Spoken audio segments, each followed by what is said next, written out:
Olá, aspirantes a blogueiras! Bom, gente, bem-vindo a mais um vídeo aqui do meu canal. Conforme eu prometi no último vídeo que eu subi aqui, um mês depois de eu ter sumido do canal, hoje eu vim compartilhar com vocês o meu relato do abuso sexual que eu sofri dos 8 aos 10 anos de idade. Então, eu preciso começar dizendo que não sou profissional, não tenho formação na área, mas eu sou uma pessoa que viveu a experiência. Então, essa mensagem é para você, mulher, que já passou por algum abuso sexual na infância. Eu sei exatamente o que você passou. Eu sei exatamente os sentimentos que afloraram em você. Eu sei como é se sentir culpada por algo que você não tem culpa. Eu sei o que é se sentir envergonhada por algo que você não teve responsabilidade nenhuma. Eu sei qual é a dor da revolta, de querer voltar atrás e fazer tudo diferente. Eu sei o quanto era difícil anos atrás uma mulher, uma criança, uma adolescente poder falar, né, sobre um abuso sexual sem ser julgada e sem ser responsabilizada por isso. Então, o que eu posso compartilhar com você é a minha história, a minha experiência, a fim de que isso te encoraja a falar sobre o assunto, a quebrar o silêncio. Quebrar o silêncio traz paz. Quebrar o silêncio tira todo o peso de culpa e de vergonha das nossas costas. Não é sobre o abuso já aconteceu. Infelizmente a gente não consegue voltar atrás e fazer diferente. Em relação ao abusador, é acreditar, mas acreditar muito que a lei da semeadura ela existe. E o que ele plantou, se ele não já colheu, se ele não já estiver colhendo, ele vai colher, nem que seja a última coisa que ele faça, no último suspiro de vida dele. É deixar a vida cobrar. Agora, em relação a você, algo precisa ser feito. Não é justo você guardar isso durante tantos anos dentro de você, se sentindo culpada, envergonhada por algo que você não teve responsabilidade. Então, essa é a ideia desse vídeo, é te encorajar, tá? Vamos lá, vamos conversar. Deixa eu explicar pra vocês como foi que tudo começou. Antes de eu voltar 32 anos atrás e relatar o início de tudo pra vocês, eu preciso dizer também que há menos de um mês, eu criei coragem e eu denunciei o meu abusador. Dentro daquilo que eu podia fazer, eu fiz. Então, assista esse vídeo até o final para vocês entenderem o que foi que me tirou do fundo do poço de uma vez por todas em relação a esse assunto e que me fez estar aqui hoje falando com vocês. Eu vou resumir bem, mas resumir muito bem, assim, porque não faz sentido eu entrar em datas, ano e explicar muita coisa, senão vai ficar um vídeo longo e não... Pra quem tá assistindo e não me conhece, não vai fazer o menor sentido. Então, eu vou dar um resumo muito rápido de como começou a minha convivência com o meu abusador. Tudo começou quando eu tinha entre 7 e 8 anos de idade, que eu cheguei da igreja um dia com a minha mãe era evangélica, já falei isso aqui diversas vezes, e tinha dado uma chuva muito forte e o barraco que a gente morava tinha ido pro chão. E aí, nós ficamos morando de favor na casa de algumas pessoas, até que chegou um momento, né, que a gente precisava ficar num lugar fixo, não dava mais pra ficar pulando de casa em casa. E aí uma pessoa que já tinha cuidado de mim anos atrás, enquanto a minha mãe trabalhava, tá? Era uma pessoa que era cuidadora de criança, uma mulher que era cuidadora de criança. Essa mulher tinha uma igreja que estava desativada, e aí ela ofereceu pra minha mãe a morar naquela igreja. E aí nós fomos morar ali até minha mãe refazer a vida, procurar um emprego, conseguir pagar um aluguel, ou reconstruir um barraco, uma casa, enfim. Fomos morar nesse lugar e essa mulher tinha um irmão que tinha entre 24 e 30 anos, eu não sei exatamente, mas era essa faixa etária. E eu tinha 8. E aí ele começou a se mostrar uma pessoa muito carinhosa, muito presente. Pra quem não sabe, até então eu era filha única, eu não tinha pai, eu não tinha uma referência masculina. E era uma pessoa muito legal, que me levava na doceria, comprava doces, sabe? Me tratava super bem, era super carinhoso. Enfim, era uma pessoa muito presente, o cara mais legal do mundo. Era o herói pra mim, eu adorava ele. E óbvio, eu não tinha a menor noção. Eu estava sendo, na verdade, preparada para me tornar a vítima dele. E aí eu lembro a primeira vez que aconteceu, ele entrou na minha casa, essa igreja, e começou a fazer carinho, levou doces pra mim e tal, começou a fazer carinho, me alisar. E eu nem quero entrar muito nos detalhes sórdidos, porque eu não sei até onde o YouTube pode ou não derrubar o meu vídeo, dependendo do que eu compartilhar aqui. Quando eu vi, ele já tava em cima de mim na cama.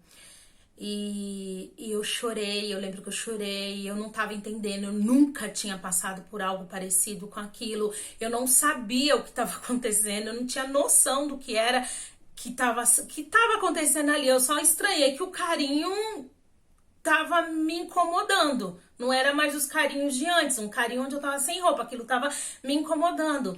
E a única coisa que eu conseguia ter dentro da minha mente era a minha mãe me alertando sobre todos os homens que me rodeavam. Por exemplo, o marido dessa mulher que cuidava de mim, o meu tio, que eram os homens mais próximos de mim da infância. Minha mãe sempre falando, olha, não deixa pôr a mão em você. Ela me aconselhava, né? E perguntava, seu tio já fez alguma coisa com você? Fulano já fez? Mas em relação a ele, a minha mãe nunca perguntou. Ele era realmente uma pessoa acima de qualquer suspeita. E eu lembro que eu comecei a chorar, porque eu lembrava da minha mãe falando. Então, se minha mãe tava falando que o meu tio não podia fazer aquilo comigo, muito provavelmente ele também não podia. Eu não sei explicar a confusão que a minha mente entrou naquele momento. Eu só sei que eu achei aquilo estranho. Eu não sabia o que estava acontecendo, mas eu estranhei.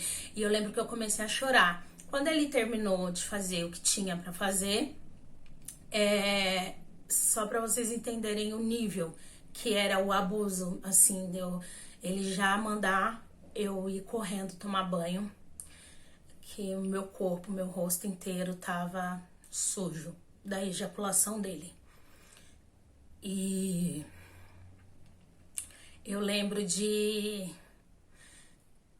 o pior de tudo, nessa igreja não tinha banheiro, né? A gente morava ali, mas a gente tinha que fazer as nossas necessidades na casa da dona da igreja, tinha que usar o banheiro para tomar banho, para tudo na casa da dona da igreja. Aí a primeira vez eu lembro dele me perguntando se tinha papel higiênico, já que ele sabia que lá não tinha banheiro, eu mostrei onde estava o rolo, eu lembro dele me limpando inteira e dele falando para eu pôr a roupa, não contar para ninguém e ir correndo tomar um banho antes que minha mãe chegasse.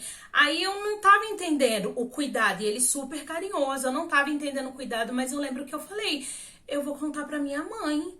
E aí ele falou que se eu contasse pra minha mãe, ninguém ia acreditar, porque minha mãe era mãe solteira. Eu sei que isso me deu um gatilho tão grande, eu comecei a enxergar minha mãe com outros olhos, como se ele estivesse dizendo pra mim, sua mãe é puta, sua mãe é uma prostituta, por ser uma mãe solo. E aí eu comecei a enxergar minha mãe durante muitos anos com outros olhos e achava ela erradíssima de ser uma mãe solo, como se isso fosse um crime, né? Enfim, ele me mandou ir tomar banho e eu fui, né? Ninguém suspeitou de nada, todo mundo lá na casa da família, tranquilo, desci, tomei meu banho, ainda meio sem entender o que estava acontecendo. Saí de dentro da casa deles, voltei pra igreja, né? Pra minha casa. E eu lembro de alguns minutos depois, eu meio que com medo, andando sozinha dentro de casa, e ao mesmo tempo que eu tinha medo, eu tinha vontade que minha mãe chegasse logo pra eu poder contar, ao mesmo tempo eu não sei, eu tava decepcionada com ele, mas ao mesmo tempo eu gostava muito dele, porque ele era um paizão, a figura masculina que eu não tinha, que me dava carinho e atenção. E aí, alguns minutos depois, ele chegou com muitos doces, um monte de coisa e mandou eu esconder. E aí eu fiquei feliz e contente com aqueles doces, achei que eu tinha interpretado errado o que tinha acontecido. E ele só mandou eu esconder os doces e pra minha mãe não ver e não falar pra minha mãe que ele que tinha me dado os doces. Óbvio que se eu dissesse pra minha mãe foi ele que me deu os doces, iria levantar suspeita. Beleza. Passaram-se todos os dias da minha vida, era a mesma coisa. Então, assim, ele já vinha, ele já sabia o horário exatamente que ele tinha que vir, que era quando as crianças chegavam da escola, a mulher estava ocupada com as crianças, não ia dar tanta atenção. E ali era o momento que ele conseguia fazer o que ele tinha que fazer. E era todos os dias, todos os dias. Então ele já chegava repleto de doce, com um monte de coisa, mandava enfiar na minha mochila da escola pra eu comer no outro dia, na hora do recreio. Vinha, fazia o que ele tinha que fazer e ia embora. E isso foi por todos os dias, todos os dias, todos os dias. Acho que só não acontecia final de semana que a minha mãe estava em casa, mas todos os outros dias acontecia. E aí chegou uma hora que aquilo se tornou normal, né? Tipo, é normal. Ele deve fazer com as outras crianças também. E eu nunca levei o assunto adiante. Deixava acontecer e nunca levei o assunto adiante. Fiz 10 anos de idade. Nessa época, minha mãe foi trabalhar na casa de uma pessoa maravilhosa, um anjo de Deus na vida dela, que soube das nossas condições, que a gente morava de favor e tal, e essa pessoa resolveu presentear minha mãe com uma casa. E aí foi quando a gente foi morar na nossa própria casa, ia sair de lá e os abusos sexuais acabaram aí. Quando eu saí dali. Então, assim, hoje eu olho pra trás e falo, era uma espécie de como se eu estivesse pagando os favores que aquela família tava fazendo pela minha mãe, por ela ser uma sem-teto, vamos colocar assim. Eu só queria abrir uma aspas aqui. Eu não responsabilizo a família, a mulher, porque nessa época que eu fui morar lá, ela já não recebia pra cuidar de mim. Óbvio que ela passava o olho, ela ia levar os filhos pra escola, era a mesma escola, ela falava, vem, vamos que eu vou te levar. Ia buscar os dela, me trazia, mas era meio que uma espécie de favor, não era mais uma obrigação dela cuidar de mim. Às vezes ela falava, vai tomar banho, sua mãe tá chegando. Essas coisas assim, sabe? Tipo, ficava em cima, você já almoçou? O que você tá fazendo? Essas coisas. Mas enfim, eu não consigo responsabilizar essa mulher. Ela não fazia ideia do que estava acontecendo. Eu quero acreditar que ela não desconfiava do que estava acontecendo. Enfim, fomos morar nessa casa e aí os abusos sexuais acabaram e eu resolvi não pensar mais naquilo. Eu resolvi não falar mais sobre aquele assunto, porém todas as vezes que eu me via perto de algum homem, sozinha, por qualquer que fosse a situação, sei lá, minha mãe mandou eu ir na casa da vizinha. Chegava lá, a pessoa falava, entra, eu entrava, eu me via sozinha com o marido da vizinha. Eu já esperava, eu já ficava assim à espera de tipo, ele vai acabar fazendo o que fulano fez comigo. Então, assim, eu sempre fiquei eu nunca consegui reagir, eu nunca tive uma postura de tipo, vai mexer comigo, eu vou reagir, dessa vez vai ser diferente. Não, eu sempre esperava e respirava fundo pra eu conseguir passar logo por aquela situação e sair dali. Eu não via saída, eu não acreditava que houvesse saída. Por quê? Porque eu acreditava que ninguém iria acreditar na história de uma mulher solteira, de uma mãe solo, contando essa história sobre a sua filha, entende? Então eu esperava o abuso acontecer.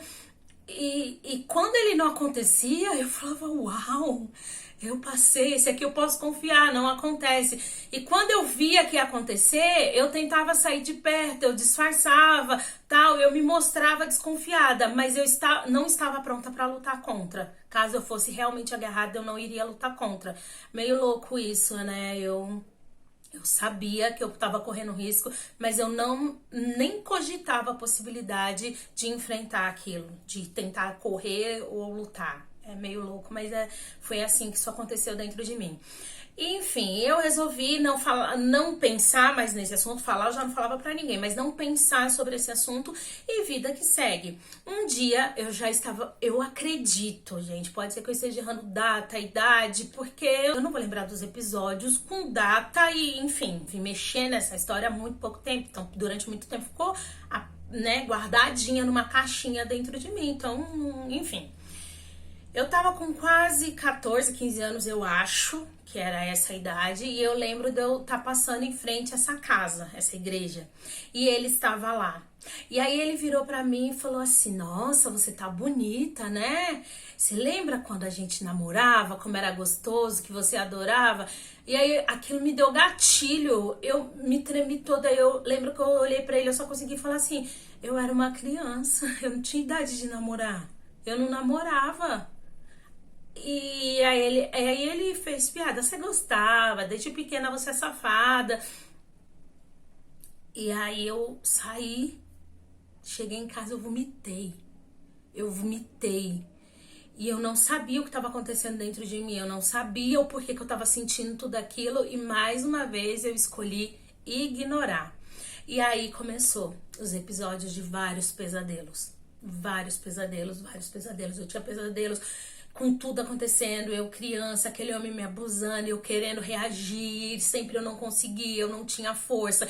Eu tinha pesadelos de me ver com 15 anos de idade, vendo eu com 8 anos de idade, passando por aquele abuso, e eu de 15 anos falando pro eu de 8 anos reagir, contar, e aí eu acordava assustada e começou uma série de pesadelos. Eu tinha pesadelo constante com esse homem, constante. E aí, aos 16 para 17, eu acho que 16 para 17, eu sei que eu era adolescente, um detalhe muito importante, ele era crente, ele era da igreja. Ele tocava no louvor da igreja. Ele era acima de qualquer suspeita, uma pessoa super educada, que as mães das jovens da igreja almejavam tê-lo como genro. Ele, inclusive, como eles falavam na igreja naquela época, cortejava uma das jovens da igreja, né? Aquela coisa de troca cartinha, tal, troca olhares, enquanto à noite ele fazia isso e durante o dia ele tava me abusando dentro da minha casa, dentro da igreja da irmã dele. E isso foi muito assim, eu não sei falar. Aí, quando eu tava com 16 para 17 anos de idade, ele casou. E aí ele casou e convidou a minha mãe. Minha mãe tava doente, não podia ir, e falou: você vai lá representar, porque a gente deve muito para aquela família. Eles nos acolheram no momento mais difícil das nossas vidas, a gente deve muito para eles. É uma falta de respeito a gente ser convidado e não ir. Eu tô passando mal, eu não consigo ir, mas vai, desce lá, vê se alguém consegue te dar uma carona e vai representar a nossa família, por favor. E eu olhei pra minha mãe e eu falei: eu não tô acreditando que eu vou ter que passar por isso. De ver o cara que roubou a minha infância, a minha inocência, que desgramou a minha vida, casando, fingindo ser uma pessoa que ele não é. E eu sou obrigada a ir. Mas também não tinha como culpar minha mãe, ela não sabia do que tinha acontecido. E fui, consegui a carona, fomos pra esse casamento. E eu lembro como se fosse hoje tudo que eu senti. Vendo aquele cara entrando, vendo aquele cara casando, vendo aquele cara fazendo votos, vendo o pastor perguntando se alguém tinha alguma coisa contra, e a minha vontade era de gritar que ele não valia nada, mas mais uma vez eu fui calada pela vozinha dele de anos atrás dizendo: ninguém vai acreditar na sua palavra e nem na palavra da sua mãe sendo mãe solteira. E aí, óbvio, eu não falei nada, fiquei bem tensa e voltei pra casa. Aí eu lembro que cheguei em casa, fui dormir, foi um dos, não vou dizer que foi o pior, que o pior pesadelo que eu tive com ele veio anos mais tarde. Mas esse foi um dos piores pesadelos que eu tive, eu acordei várias vezes na noite. E aí eu lembro que eu chamei a minha mãe e falei: mãe, eu tenho uma amiga que me contou que quando ela tinha 8 anos de idade, ela foi abusada por um tio. E aí eu contei toda a história pra minha mãe, a minha história, como se uma amiga tivesse me contado. E disse pra ela que a minha amiga tinha compartilhado comigo e ela queria contar pra mãe dela, mas ela não tinha coragem. E o que eu deveria falar pra essa minha amiga? O que minha mãe achava que eu deveria falar pra essa minha amiga? Eu lembro que a minha mãe escutou a história muito assustada, assim, tipo, arregalando o olho. Até a parte que eu falei que ele comprava os doces, enchia ela de doce, mandava ela esconder na mochila da escola, não sei o que. Eu vi a minha mãe estourar, xingando a menina. Em nenhum momento eu vi a minha mãe falar qualquer coisa do abusador. Mas da menina, eu lembro do termo, que era uma mini prostituta, uma prostituta infantil, que era igual a mulher da vida, que ela só não estava se vendendo por dinheiro, mas ela estava se vendendo por doce. Falei: mãe, ela tinha 8 anos, não é de agora, ela tinha 8 anos, não interessa, ela não tinha que ter aceitado os doces, é melhor ela não falar nada mesmo, porque ninguém vai acreditar. Na hora que souber que ela aceitava os doces, ela que vai ser errada. Como que eu ia falar alguma coisa diante dessa reação da minha mãe? Que, óbvio, não entendeu que aquilo era um pedido de ajuda, né? Se eu tivesse conseguido fazer alguma coisa naquela época, eu ainda conseguia colocar essa pessoa atrás das grades, o crime não teria prescrito. Mas, enfim, passaram-se os anos, eu tive vários embrólios na minha vida sexual, porque eu passei por algumas etapas. Quando eu me dei conta do que tinha acontecido comigo, eu tive nojo, repulsa e perdi o total respeito sobre o meu corpo. Sabe, assim, se alguém quisesse fazer qualquer coisa, eu acho que eu falaria, vem, sabe? Porque eu perdi o total respeito pelo meu corpo. E aí eu tive uma outra etapa depois, que foi entrar, não sei se todo mundo conhece, pretendo também gravar um vídeo mais pra frente falando sobre isso. Eu desenvolvi uma doença chamada vaginismo, que é quando a mulher não consegue ter a penetração na relação sexual. E eu tive que fazer fisioterapia para romper isso, para conseguir me livrar disso. E foram anos muito aterrorizantes e muito difíceis assim da minha vida, por conta desse abuso sexual. E aí, junto com essas fisioterapias do vaginismo, eu comecei a fazer terapia. E aí, na terapia, eu só confirmei aquilo que eu já estava suspeitando, mas eu não gostaria de admitir, de que eu passei por um abuso sexual e que eu era uma vítima de abuso sexual. Porque eu ficava naquela luta interna. Eu sabia que eu não sabia o que estava acontecendo quando eu tinha 8 anos de idade. Que mesmo que eu lutasse fisicamente, eu não venceria a força de um homem. Que se eu falasse, talvez minha mãe me calasse. Ou se minha mãe comprasse a ideia e levasse adiante, talvez realmente a gente ficasse descredibilizada e vista como as ingratas. Porque naquela época não era como hoje em dia, graças a Deus é. Então eu sabia que tinha algo mais forte do que eu, que me fazia acreditar que aquilo era um abuso sexual, mas em contrapartida martelava dentro de mim as palavras da minha mãe, prostituta infantil. Então teve uma época da minha vida que se alguém perguntasse, falasse de abuso sexual, não, nunca sofri. Nunca sofri abuso sexual e falava com convicção. E quando eu ia falar sobre a minha vida sexual para as pessoas, eu sempre me colocava como uma safada. Sabe? Eu sempre fui safada. Cedo eu já tava descobrindo um monte de coisa. E aí na terapia eu consegui mudar a configuração desse meu pensamento e entender que eu fui uma grande vítima dessa história toda, que eu não tinha nada de safada, eu não tinha nada de prostituta, eu não tinha culpa de absolutamente nada e que não existia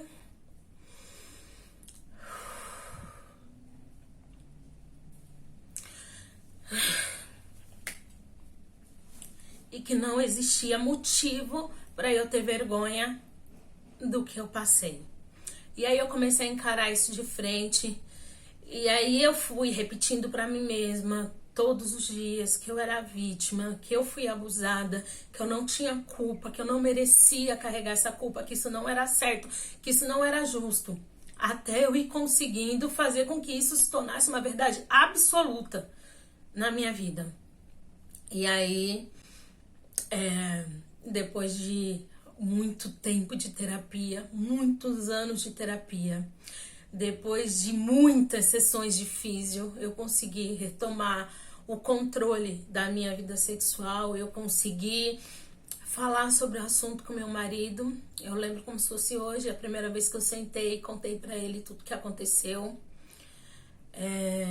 Pra quem não sabe, o Paulo é formado na área de psicotraumatologia, então é uma pessoa que trabalha ajudando outras pessoas a superarem os seus traumas, curarem seus traumas, e isso foi de extrema importância para mim, sabe? Ter um marido que me ouvisse, que me acolhesse, que não me julgasse, que entendesse que aquilo de fato tinha me traumatizado e desestabilizado várias áreas da minha vida.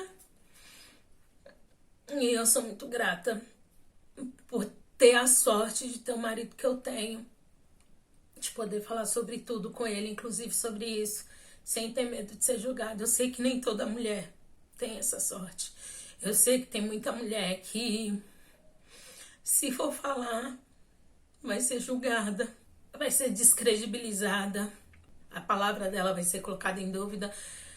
E eu sei que é por isso que muita gente não fala, que muita gente se cala, que muita gente não quebra o silêncio. E eu sei o quão privilegiada eu sou de poder falar sobre isso com ele. Hoje poder gravar esse vídeo sem que ele se sinta exposto. Porque ele entende, ele sabe que eu fui a maior vítima dessa história toda. Enfim. Depois de ter falado para o meu marido, eu fui falando para algumas pessoas bem próximas da minha família que eu confiava, eu fui contando. Conforme eu fui contando, eu fui ganhando mais confiança, eu fui ganhando apoio de quem realmente, verdadeiramente importa, que é a minha família. E fui criando coragem, sabe, para falar todos os dias sobre esse assunto. Só que o sentimento de medo da Lid de 8 anos de idade foi substituído por um sentimento de negação durante muitos anos da minha vida, que depois foi substituído por um sentimento de culpa por muitos anos, depois por um sentimento de vergonha e aí depois por um sentimento de muita raiva, de muito ódio, de desejo de fazer justiça, de querer vingança. Eu pensei inúmeras vezes em fazer besteira, inúmeras vezes eu pensei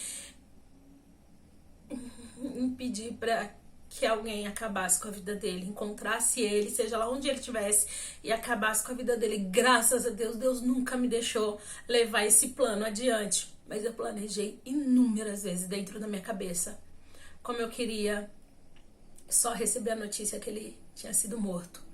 Quando eu pensava que a minha infância foi roubada de mim, o meu corpo foi violado, que ele tirou de mim o direito de escolher quem seria a primeira pessoa a tocar no meu corpo.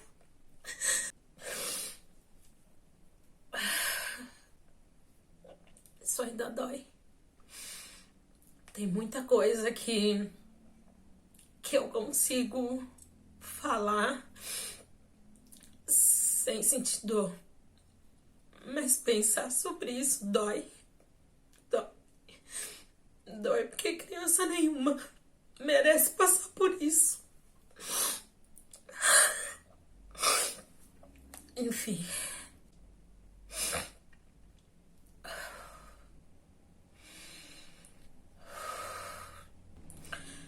E aí eu comecei a trabalhar na terapia esse ódio, essa mágoa, porque eu precisava liberar perdão. Não porque ele mereça, ele não merece o perdão, mas porque quando você perdoa, você tá fazendo bem a si, é a si.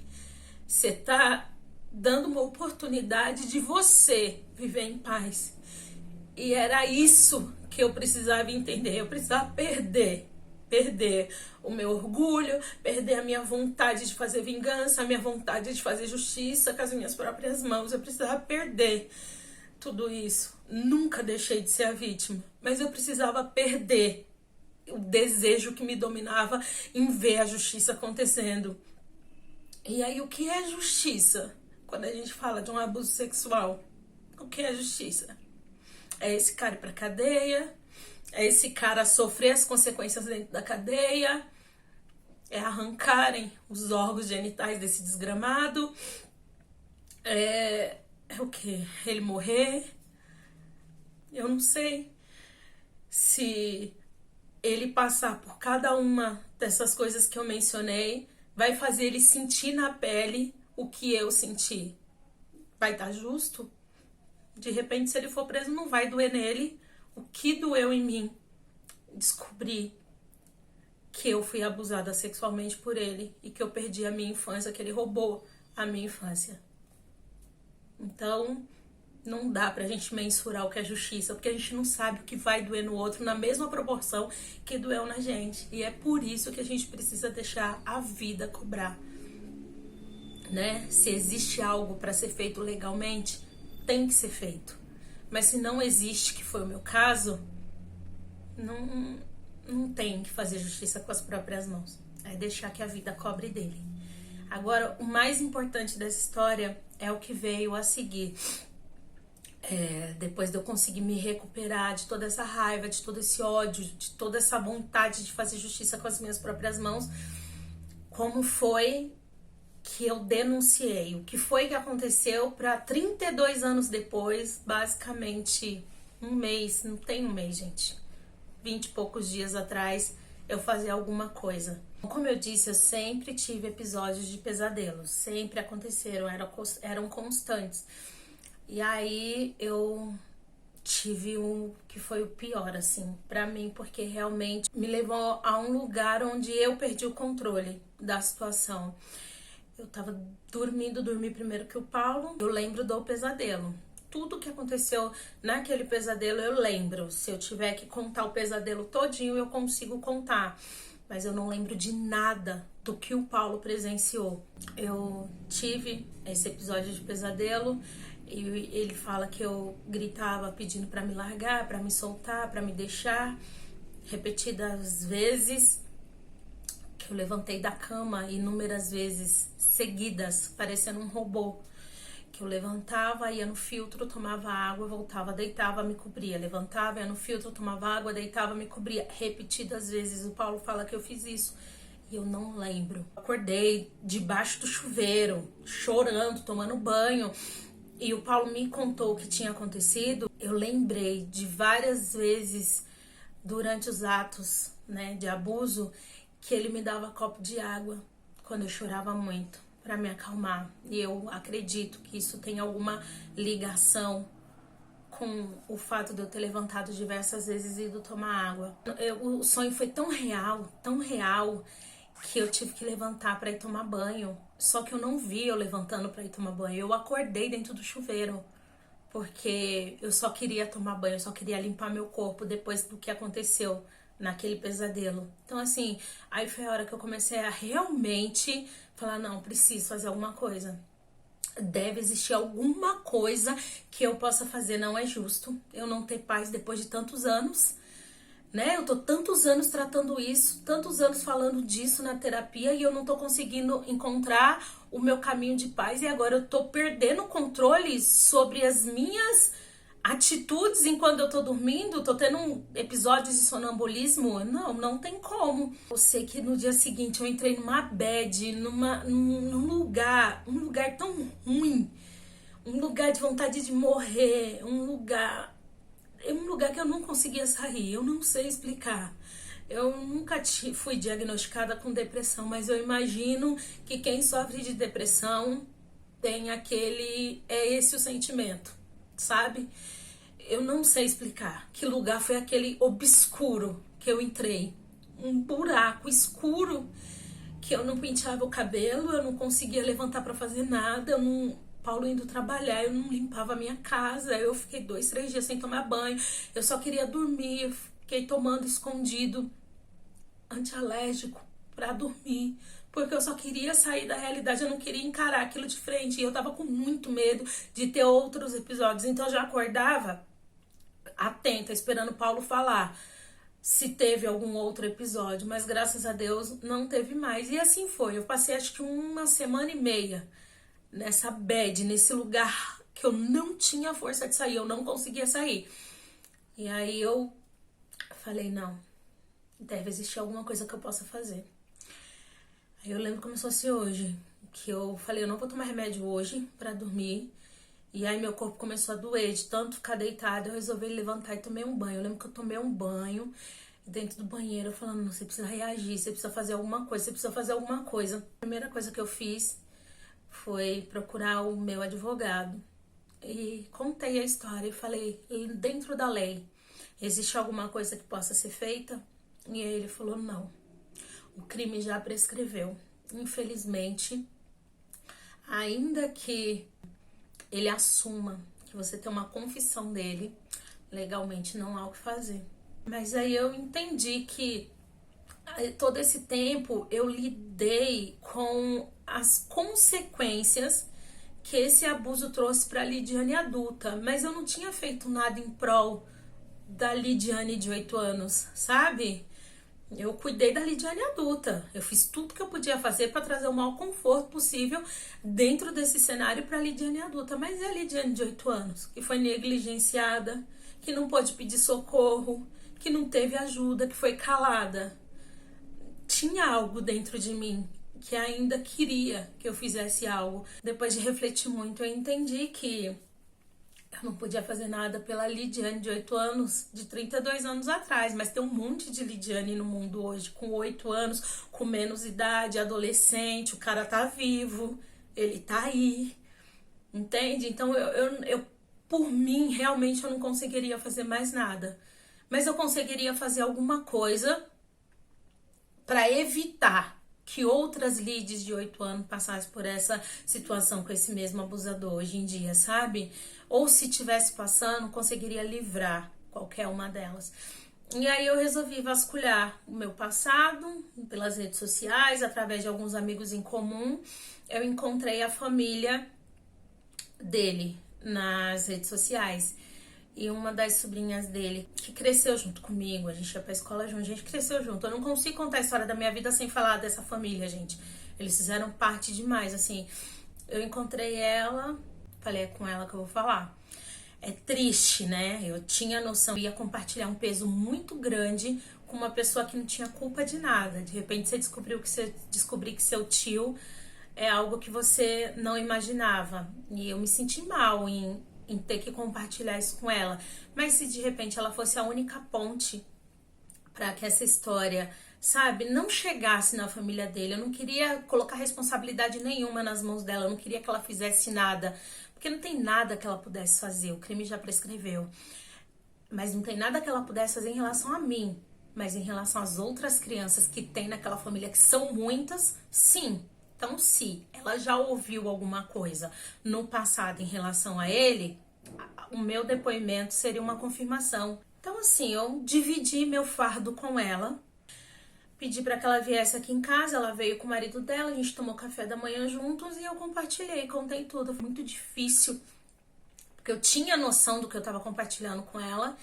E ao mesmo tempo relembrar toda a história e olhar pra ela era reviver tudo aquilo dentro de mim, sabe? Olhar pra ela era quase que sentir o cheiro do que aconteceu, das cenas que acontecia, era ressuscitar demais a história dentro de mim. Mas eu precisava fazer isso. Eu fiz e vida que segue, falei, tô leve. Consegui o telefone do abusador. E falei, vou gravar um áudio. E assim, eu não queria ter uma troca com ele, ter uma discussão com ele. Eu não queria ouvir um pedido de desculpa. Eu não queria saber o que ele tinha pra falar. Eu não queria nada. Eu só precisava eu falar. Eu não queria ouvir nem saber de nada. Eu precisava falar. Ele precisava ouvir de mim. Abri meu WhatsApp, coloquei pra gravar o áudio, fechei meu olho, imaginei ele na minha frente e falei. Eu vou, inclusive, compartilhar alguns trechos aqui com vocês do áudio que eu mandei. E eu espero mais ainda que ninguém tenha feito com a sua filha o que você fez comigo. Que a sua filha, na fase adulta dela, não tenha que lidar com os traumas que eu tive que lidar na minha vida adulta pelo que você fez comigo. Não existe absolutamente nada, nada, nada que a gente vá pro caixão sem a gente colher, sem a gente ter as consequências. E é isso que tá me trazendo paz. Eu não sei se você fez outras vítimas, eu não sei se outras mulheres hoje carregam trauma, sabe? De ter sido forçada a passar por aquela situação no auge da sua inocência, quando era para eu estar sendo protegida, quando era para eu estar sendo acolhida, quando era para eu estar brincando de boneca, quando era para minha inocência estar sendo guardada. Você estava roubando a minha infância de mim. Eu espero do fundo do meu coração que eu tenha realmente sido a única vítima, o que eu duvido muito, né? Vindo de um abusador acima de qualquer suspeita como você. Bom, é isso, não dá pra eu colocar o áudio todo porque foram 13 minutos falando, senão vão ser 13 minutos a mais de vídeo. Mas o que eu quero dizer pra vocês que, pra mim, não poder fazer nada legalmente porque o crime já prescreveu foi muito doloroso. Mas falar pra algum familiar o que ele fez comigo, pra mim foi libertador. Foi como se isso fosse uma denúncia oficializada, sabe? Eu fui lá e oficializei uma denúncia contra ele. O que ela vai fazer com essa informação, como eu disse, não me importa. Ela pode guardar dentro do coraçãozinho dela e nunca falar nada pra ninguém. Não me importa. O que eu tinha que fazer pra tentar ajudar que outras crianças da família ou ao entorno deles ali passassem com esse abusador, eu fiz. E eu tô com a minha consciência tranquila. Daqui em diante, a responsabilidade não é mais minha. Eu penso muito assim, se eu acordar amanhã e tiver uma criança numa caixa jogada aqui na frente do meu portão, eu tenho culpa? Eu não tenho culpa. Não fui eu que coloquei aquela criança ali. A culpa não é minha. Mas agora, o que eu vou fazer a partir daquele momento que eu descobri que aquela criança tá ali é responsabilidade minha. Então, eu preciso assumir essa responsabilidade. Entende? Então, eu tenho culpa do abuso sexual que eu sofri? Não tenho. Eu não tenho culpa. Eu sou vítima. Eu sou a maior vítima dessa barbárie. Mas a responsabilidade agora é minha do que eu vou fazer com isso. Eu vou ser sempre a vítima. Sempre. Mas agora o que eu vou fazer em relação aos pesadelos, à dor, à raiva, ao ódio, ao desejo de vingança, à justiça, tudo isso, agora é responsabilidade minha. Eu não posso esperar meu abusador se arrepender e vir aqui resolver os meus problemas. Eu não posso. Agora a responsabilidade é minha. E o que eu podia fazer com todas as consequências que esses atos me causaram, eu fiz. E o que eu podia fazer pela Lid de 8 anos, que foi denunciar esse cara para um familiar, eu também fiz. O que eu podia fazer, que era tentar pôr atrás das grades e descobrir que o crime prescreveu, eu também fiz. E o que eu podia fazer, que era falar, encarar de frente, através de um áudio do WhatsApp, o meu abusador, eu também fiz. Eu precisava era falar, quebrar o silêncio, colocar pra fora. Eu sei que eu tô leve, eu tô calma, eu tô em paz. O que ainda dói, e eu acho que nunca vai deixar de doer, sempre vai causar um desconforto, é fechar meu olho e lembrar daquela criança que perdeu a infância, que foi violentada, que foi abusada, negligenciada e que foi calada. Isso ainda dói muito, mas hoje eu entendo, né, que o meu depoimento ele pode ajudar outras pessoas, porque isso precisa ser dito, isso precisa ser falado, isso precisa ser conversado, e desde cedo, porque são as crianças e os adolescentes as maiores vítimas de abuso sexual, pelo menos no Brasil. E na maioria das vezes tá ali, ó, dentro. Tá dentro do convívio da família e é acima de qualquer suspeita. Tô feliz de ter tomado coragem e de ter vindo aqui expor tudo que aconteceu e as consequências de tudo isso na minha vida. Ter a tranquilidade de saber que eu realmente não tenho, nunca tive culpa nenhuma e que não existe motivo para eu ter vergonha de dizer que passei por isso, já que não foi algo que eu escolhi passar. A gente tem que se envergonhar das coisas que a gente faz, que a gente é responsável, que a gente tem culpa. E isso não é motivo de culpa. Eu não tive responsabilidade nenhuma no que aconteceu. Eu era uma criança. E o mais importante é lembrar que eu sou potência, eu sou força, eu sou muito maior que tudo isso. E isso é só uma parte da minha história. Essa não é a minha história. Não chegou ao fim da minha história. Isso não pode me definir e nem vai me definir. Que através desse meu relato eu consiga conscientizar, encorajar você, mulher, que tenha passado por isso na infância, a falar, sabe? Quanto mais a gente falar sobre esse assunto, mais a gente vai conseguir alertar os responsáveis pelas crianças e adolescentes de hoje em dia. Mais a gente vai conseguir mostrar, provar que o abusador está mais perto do que a gente imagina. Não cai nessa armadilha de deixa pra lá, já passou muito tempo, não tem nada para fazer. Fale sobre o assunto, quebre o silêncio. Falar liberta, falar cura, falar traz paz, traz clareza. Fale, quebre o silêncio. Não é sobre o abuso, é sobre a quebra de silêncio. É importante. Pela nossa criança interior, mas principalmente pelas crianças e adolescentes de hoje em dia e da nova geração que vai chegar. É preciso falar. Enfim, gente, se esse vídeo servir para uma mulher que seja se identificar com a minha história, para uma mãe, um responsável que seja, ficar em alerta, prestar mais atenção nos sinais que as crianças dão. Quando as crianças sofrem abusos sexuais, elas dão sinais. E não são poucos. elas dão sinais, elas tentam pedir ajuda. Então, se uma mãezinha conseguir ficar em alerta em relação aos seus filhos, já vai ter valido muito a pena para mim, muito a pena toda essa exposição.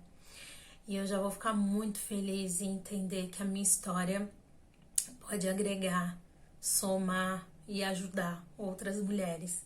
Bom, eu quero finalizar dizendo às mulheres que já passaram por isso que eu tô aqui para o que vocês precisarem, para vocês serem acolhidas, para a gente ter trocas, pra gente falar sobre esse assunto. Se você não se sente confortável em falar com alguém próximo de você, com algum amigo, com o seu marido, com a sua mãe, com algum familiar sobre algo que te ocorreu no passado, se você não tem condições de pagar uma terapia, eu não sou terapeuta, eu não sou profissional da área, mas eu sou uma mulher que passou pela mesma situação que você e tô aqui pra te acolher, pra te ouvir. Eu sei que muita gente não vai ter coragem de se expor nos comentários desse vídeo, mas eu vou deixar aqui o meu Instagram.